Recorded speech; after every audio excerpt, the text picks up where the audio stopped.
আমরা দোয়া করি আল্লাহ পাক আমাদের সবাইকে সুস্থতার সাথে রমাদান মাসের রোজাগুলো রাখার তৌফিক দান করেন। প্রথম একটা প্রিপারেশন যে আমি এই একটা মাস কিভাবে কাটাবো, আমার ঘুম, খাওয়া দাওয়া, পড়াশোনা, ইবাদত, জিকির আজগার, ব্যবসা, এগুলোর মধ্যে একটা সময়ের ব্যালেন্স করতে হবে। রমাদান মাস আসার আগেই সলফে সালেহিন তারা কি করতেন, তারা দুনিয়ার কাজগুলোকে কমিয়ে ফেলতেন।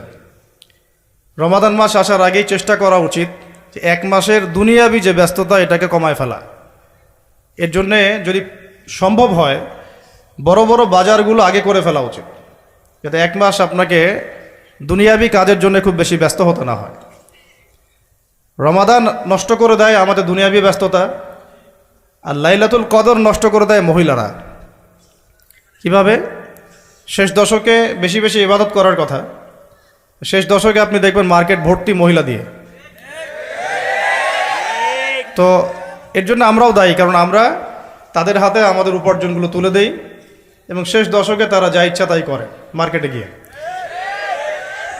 তো এই জন্য রমাদান নিয়ে আমার যতগুলো চিন্তা বা লেকচার আছে এর মধ্যে এটা একটা নতুন একটা বিষয় আমার মাথায় আসছে আলহামদুলিল্লাহ, যে রমাদান আসার আগেই দুনিয়াবি যত ব্যস্ততা এগুলো কমায় ফেলা উচিত। এমনকি ঈদের যে বাজারঘাট, আমরা যে সদাইবাদী বাজারঘাট করি ঈদের, এইটাও যদি সামর্থ্য থাকে তাহলে এখনই করে ফেলা উচিত, যাতে আপনি আমি রমজান মাসে ফারেক থাকি শুধু আল্লাহর ইবাদতের জন্য। আর রমাদান মাস যে ব্যক্তি পেয়েছে কিন্তু গোনা মাফ করাতে পারতেছে না, তার চেয়ে হতভাগা আর কেউ নাই। তো প্রথম একটা প্রিপারেশন, মানসিক প্রিপারেশন, যে এই রমাদানে আমি সর্বোচ্চ সময়টা আল্লাহকে দিব। এই রমাদানে যেন আমার এক ওয়াক্ত নামাজও না ছুটে যায়। এরপরে আমি চেষ্টা করব রমাদান মাসে জামাতে নামাজ পড়ার জন্য, যেটা আমরা অনেকে অনেক সময় করি না বা করতে পারি না। আল্লাহ পাক আমাদেরকে করার তৌফিক দান করেন। পাখি যেমন সন্ধ্যাবেলা বাসায় ফেরে, ঠিক এইভাবে রমাদান মাসে আমরা আল্লাহর কাছে ফিরবো ইনশাআল্লাহ। মানে সকালবেলা পাখি বের হয়, সারাদিন কাজকর্ম করে, সন্ধ্যাবেলায় কোথায় ফেরে, এই দৃশ্য আমরা সবাই দেখি। তো রমাদান মাস আসে, বছরে আমরা বিভিন্ন দিকে চলে গেছি। কেউ নামাজ আগে পড়তেন, এখন বেনামাজি হয়ে গেছি। কেউ রমজানে ভালো ছিলেন গত রমজানে, এখন আবার আস্তে আস্তে ইমানের হালত কমে গেছে, আমল কমে গেছে। রমাদান মাসটা আসে যাতে আমরা ওই পাখিদের মতো আবার আল্লাহর কাছে ফিরে আসি। তো এই এক বছর আমরা এদিক ওদিকে চলে গেছি, তো রমাদান মাস এসেছে আল্লাহর কাছে ফিরে আসার সময়। আল্লাহ পাক আমাদেরকে রমাদান মাসটাকে সর্বোচ্চভাবে কাজে লাগানোর তৌফিক দান করেন। দ্বিতীয় কথা হচ্ছে, রমাদান মাসের উদ্দেশ্য হচ্ছে তাকওয়া অর্জন করা।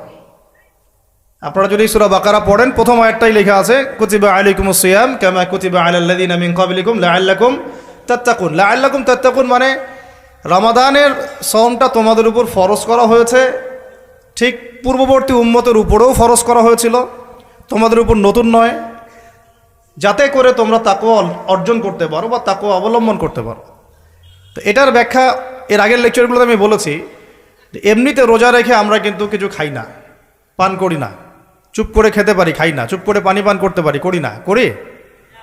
করি না কেন? কারণ আমি ফিল করি বা আমরা উপলব্ধি করি যে আল্লাহ পাক আমাকে দেখছেন, কেউ না দেখলেও আল্লাহ আমাকে।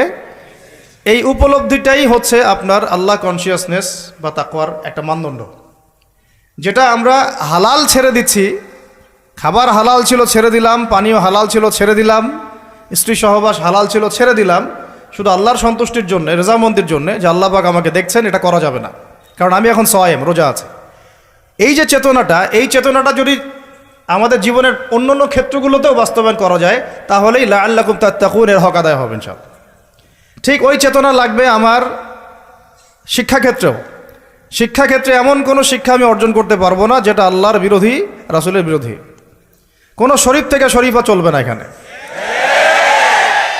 কথা বলতে যাচ্ছে কি?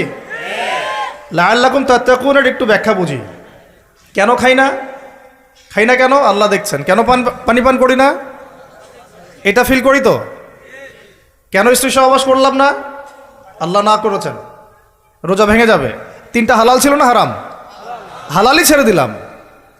তাহলে ওই চেতনাটা আমার দরকার শিক্ষাক্ষেত্রেও। যখন আমি জ্ঞান অর্জন করব, এমন কোনো জ্ঞান অর্জন করা যাবে না যেই জ্ঞান আমাকে আল্লাহ এবং তার রাসূল থেকে দূরে সরাই দিবে। প্রথম যে ওহিটা আসছে জ্ঞান কেন্দ্রিক, ইকরা বিসমি রব্বিকাল্লাযী খালাক, আমরা শুধু এখান থেকে একটা মেসেজ নেই যে ইকরা মানে আল্লাহ পাক পড়তে বলেছেন। আসলে পুরো আয়াতটাকে বুঝেন। আল্লাহ পাক তার নবীকে বলছেন ইকরা বিসমি রব্বিকাল্লাযী খালাক, ইকরা আপনি পড়ুন, বিসমি নামে, রব্বিকা আপনার রবের, আল্লাযী খালাক যিনি সৃষ্টি করেছেন। ইকরা বিসমি রব্বিকাল্লাযী খালাক, পড়ুন আপনার সেই রবের নামে যিনি আপনাকে, আবার বলেন পড়ুন আপনার সেই রবের নামে যিনি আপনাকে। তাহলে যেই জ্ঞান আমাদেরকে আল্লাহর দিকে নিয়ে যায়, স্রষ্টার দিকে নিয়ে যায়, সৃষ্টিকর্তার দিকে নিয়ে যায়, সেটাই হচ্ছে জ্ঞান, ওটাই হলো শিক্ষা। আর যে জ্ঞান আমাকে আল্লাহ থেকে দূরে সরায়, আমাকে এইটা শিখায় যে আমি বাইরে ছেলে ভিতরে মেয়ে মেয়ে লাগে, তাহলে এইগুলো জ্ঞান নয়, এগুলোকে বলা হয় জাহেলিয়াত। কি বলা হয়? যেই জ্ঞান আমাকে সুদ খেতে শেখায় এটা জ্ঞান না। যেই জ্ঞান আমাকে ধর্ষণের সেঞ্চুরি করতে শেখায় এটা জ্ঞান না। যেই জ্ঞান আমাকে বিশ্ববিদ্যালয়ে হকি স্টিক নিয়ে মারামারি করতে শেখায় এটা জ্ঞান না। যেই জ্ঞান আমাকে তাগুতের বিধান দ্বারা দেশ চালানোর জ্ঞান শেখায় এটা জ্ঞান না। এগুলোকে বলা হয় এক বাক্যে জাহেলিয়া। কি বলা হয়? এটাই ছিল আবু জেহেলের যুগের সুন্নত। আবু জেহেলের যুগে এগুলোই চলতো। আবু জেহেলের যুগ মানে হচ্ছে ওই আইয়ামে জাহেলিয়াত। আপনারা গালি দেন অনেকেই, এটা বর্বর জাহেলি যুগ ছিল। কিন্তু কেন আমরা জাহেলি যুগ বলি? কারণ ওই যুগেও শিরকের ছড়াছড়ি ছিল, যেটা এই যুগে আছে। ওই যুগেও সুদভিত্তিক অর্থনীতি ছিল, যেটা এখনকার যুগের সুন্নত, ফরজ, সুন্নত তো না, ফরজ। এখনকার যুগের ফরজ সুদভিত্তিক অর্থনীতি, এখনকার অর্থনীতির ফরজ। যে কোনো অর্থনীতির দিকে যাবেন দেখবেন সুদ ছাড়া এখানে গতি নাই, সুদ ছাড়া নড়ার জায়গা নাই। আপনি নড়তে চাইলে ওকে ধরে ফেলবে আপনাকে। এটা সেই যুগ যে সুদ থেকে আপনি বাঁচতে চাবেন, আপনার গায়েও সুদের ছিটাফোটা গিয়ে লাগবে। আপনি যদি বাঁচতেও চান, আপনার গায়ে গিয়ে লাগবে এগুলা। ওই আইয়ামে জাহিলিয়াত মানে মাদক আর মাদক, ঠিক এই যুগের মতোই। আইয়ামে জাহিলিয়াত মানে মেয়েদের মানহানি, অবমাননা, জেনা, ব্যভিচার, পরকিয়া, ধর্ষণ, অশ্লীলতা, বেহায়াপনা, বেপরদামি। এই যুগের এগুলো এই যুগে নাই? আগের চেয়ে বেশি না কম? আইয়ামে জাহিলিয়াত মানে গোত্রীয় হানাহানি, দ্বন্দ্ব, মারামারি, কাটাকাটি। এখনকার নাই যুগে? তো মূল কথা হচ্ছে এই জাহেলিয়াত, যেগুলো যারা আমাদেরকে জাহেলিয়াত শিক্ষা দেয়, এটাকে আমরা জ্ঞানের সংজ্ঞায় সংজ্ঞায়িত করতে পারি না। তো ইকরা বিসমি রব্বিকাল্লাযী খালাক এর অন্যতম একটা অর্থ এটাও যে জ্ঞান সেটাই যা আমাকে আমার রবের দিকে নিয়ে যাবে। সেটা জ্ঞান নয় যেটা আমাকে রব থেকে দূরে সরায় দেয়। তাহলে আমরা শিক্ষাক্ষেত্রে যখন থাকবো, সেই জ্ঞান অর্জন করব যেই জ্ঞান আমাকে আল্লাহ এবং তার রাসূলের দিকে নিয়ে যাবে। যেই জ্ঞানটাই আমাকে আল্লাহ এবং তার রাসূল থেকে দূরে সরাবে, এটার নাম জ্ঞান না, এটার নাম কি? জাহেলিয়াত, মূর্খতা।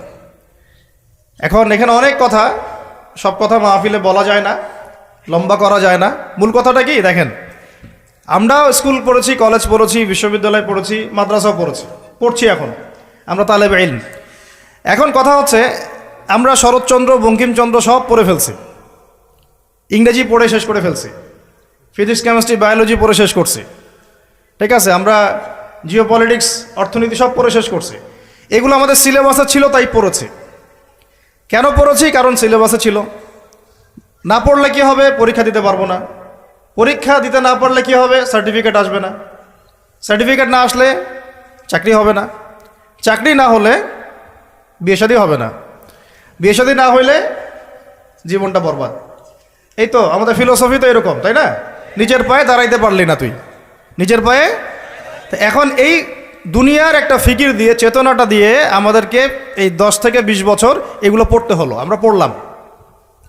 এখন যদি সিলেবাসের মধ্যে থাকতো নবীর জীবনী সাল্লাল্লাহু আলাইহি ওয়াসাল্লাম, যদি থাকতো কোরআনের তেলাওয়াত, থাকতো আরবি ভাষা, থাকতো কোরআনের তর্জমা, থাকতো নবী সাল্লাল্লাহু আলাইহি ওয়াসাল্লামের অন্তত 1000 হাদিস, অন্তত 1000 হাদিস, থাকতো ইসলামের কিছু ইতিহাস, থাকতো ইসলামী অর্থনীতির কিছু ভিত্তি, থাকতো আকীদা, উসুল এবং ফিকহ।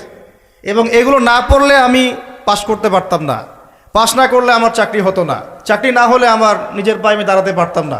তাহলে এই 16 কোটি মানুষ এগুলো শিখতো না? বুঝাতে পারতেছি? শিক্ষানীতির মূল সমস্যা এখানে ইসলাম বিবর্জিত একটা শিক্ষা ব্যবস্থা চালু করা হয়েছে। আর কিছু আইওয়াস শোডাউন দেখিয়ে দেওয়া হয়েছে, কিছু কিছু টুকরা টুকরা ইসলাম দিয়ে দেওয়া হয়েছে। এগুলো তো থাকলোই। টুকরা টুকরা ইসলাম তো অনেক দূরের কথা। এই কোরআন রমাদান মাসে নিয়ে যদি আমরা সবাই মসজিদের কোনায় বসে বসে এই কোরআন 30 দিনে 30 খতমও দেই, তবুও ইসরায়েলের